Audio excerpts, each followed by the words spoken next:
Yanni Sarvos is walking a fine line. He doesn't want to work if he gets COVID, but he also doesn't get sick pay. It puts casual workers in a really tough spot because we have to make the decision between protecting the community and doing the right thing or actually paying our bills and paying rent. Australians no longer need to isolate if they catch the virus. Major companies like Coles, Westpac, Target and David Jones are still telling their sick workers to stay away. If somebody is symptomatic or they actually have all the symptoms of COVID, we want them to stay at home, of course. We don't want the virus spread. Telstra, Melbourne University and Bunnings are still paying casuals a pandemic leave subsidy. There's more than 2 million casuals.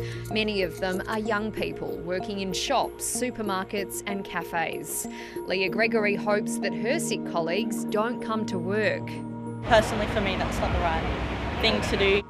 Industry groups say that retail casuals get extra cash in the form of loading to cover their sick leave. Those people that want better security should be looking for roles in more permanent positions in part-time and full-time work within the industry.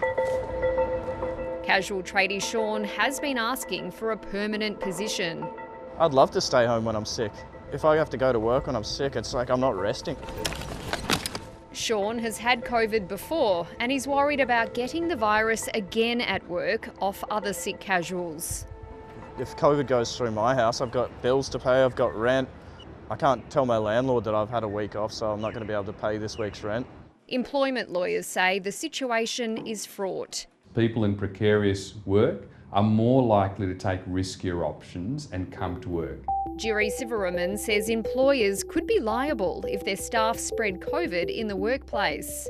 They might make a workers' compensation claim or potentially even a claim in negligence against their employer. So if you genuinely want to minimise the risk of COVID, you've got to give employees appropriate compensation for staying at home.